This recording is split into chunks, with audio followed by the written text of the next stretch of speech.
Negara sejahtera atau welfare state mensyaratkan adanya rasa aman pada warganya.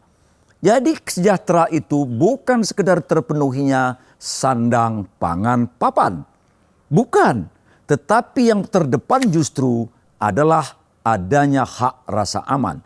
Problem serius bangsa kita justru di sini. Rendahnya tingkat rasa aman. Kita tidak bisa menjamin diri kita.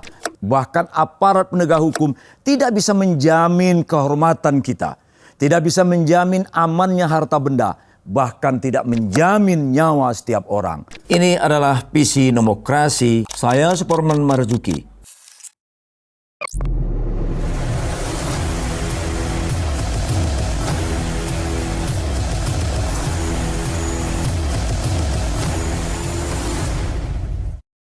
Sehingga ada ungkapan sinistik, nyawa di Indonesia itu sangat murah.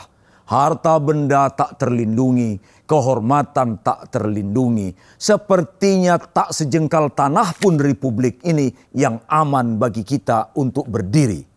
Saya tidak tahu, bahkan kita semua tidak tahu, apakah ini disadari oleh negara. Dari setiap pemerintahan ke pemerintahan terus berulang, terus dituntut tingkat rasa aman ini. Sementara negara-negara lain, bahkan negara-negara tetangga dari waktu ke waktu meningkatkan rasa aman warganya. Kita malu kalau kita bertandang ke negara-negara lain, lalu membandingkan tingkat rasa aman negara itu dengan negara kita. Rasanya kita sedih sekali sebagai bangsa Indonesia. Mengapa di kita rasa aman begitu rendah? Mengapa nyawa, kehormatan dan harta benda begitu gampang hilang dan begitu sulit memperjuangkannya? Ini pertanyaan untuk semua, pertanyaan untuk para pemimpin negara. Pertanyaan untuk aparat penegak hukum, khususnya kepolisian kita. Di mana bapak-bapak polisi berada? Di mana Anda gerangan? Sehingga begitu tinggi kerentanan orang terhadap nyawanya, kehormatannya, dan harta bendanya. Dalam Undang-Undang Dasar 45 pasal 28I ayat 4, negara berkewajiban untuk menghormati, memenuhi, melindungi hak warga negara. Tentu saja termasuk hak untuk mendapatkan rasa aman. Apa itu menghormati? Negara wajib memproduksi peraturan perundang-undangan, kebijakan ekonomi dan politik yang bisa menjamin rasa aman. Apa itu memenuhi? Negara wajib menciptakan regulasi, kebijakan ekonomi, kebijakan politik yang bisa menjamin rasa aman publik. Apa itu menghormati? Negara wajib tidak mengambil langkah-langkah politik, tidak mengambil regulasi dan ekonomi yang bisa membuat publik rentan rasa amannya. Dan apa pula itu melindungi? Negara memastikan dirinya hadir, menggerakkan seluruh aparatur penegak hukum, melindungi hak-hak warga negara atas rasa aman. Pengadilan dipastikan menjamin rasa aman. Kepolisian dipastikan bergerak melindungi rasa aman. Sehingga tingkat rasa aman dari waktu ke waktu itu makin baik, dan makin baik. Kehadiran negara demikian itu dalam rangka membangun sistem hukum yang efektif dalam perlindungan hak-hak asasi manusia dan hak-hak warga negara.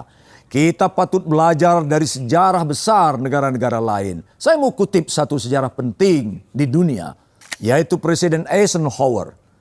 Sekitar tahun 50-an akhir, dia mengirim 1.200 angkatan udara pasukan elit Amerika Serikat ke negara bagian Georgia untuk melindungi 9 anak kulit hitam yang mengalami diskriminasi, segregasi, tidak bisa sekolah karena dihalang-halangi oleh mereka yang berkulit putih. Dengan 1.200 angkatan udara, 9 anak kulit hitam itu bisa sekolah dengan tenang. Lalu wartawan, banyak publik mempertanyakan Presiden Eisenhower. Ditanya sang presiden, apakah Anda tidak berlebihan, Bapak Presiden, mengirim 1.200 pasukan elit hanya untuk mengamankan 9 anak kulit hitam itu. Eisenhower dengan bijaksana mengatakan, negara harus hadir menjamin hak setiap orang. Karena apa yang dialami oleh 9 anak kulit hitam itu persoalan besar bagi bangsa Amerika, yaitu segregasi, diskriminasi yang bertentangan dengan konstitusi Amerika. Kalau saya biarkan 9 anak kulit hitam itu mengalami segregasi, diskriminasi, sama artinya saya membiarkan ancaman bagi setiap orang untuk mengalami hal yang sama di kemudian hari. Oleh karena itu, saya nggak boleh diam. Saya mesti hadir sebagai representasi negara. In the present case, the troops are there pursuant to law, solely for the purpose of preventing interference with the orders of the court. Eloknya luar biasa pernyataan seorang presiden besar yang tak pernah terwujud di negeri ini. Saya selalu bermimpi ada seorang presiden berbicara semacam itu. Setiap kali ada 1 atau lebih anak bangsa teraniaya, 1 atau lebih anak bangsa terusir, 1 atau lebih anak bangsa rasa amannya terusik, di mana negara hadir eksis menjamin rasa aman warga negaranya. Yang memprihatinkan kita belakangan ini, alih-alih negara mulai menata dirinya untuk hadir menciptakan rasa aman, memerankan dan bertanggung jawab, menghormati, memenuhi dan melindungi hak asasi manusia dan hak konstitusional warga negara. Tetapi justru negara makin jauh dan tidak hadir. Malah yang hadir justru organisasi-organisasi masyarakat, ormas yang di sana sini justru menebar kekerasan dalam berbagai bentuk. Macam-macam kekerasan yang terjadi. Hingga hari ini tingkat kekhawatiran publik menguat.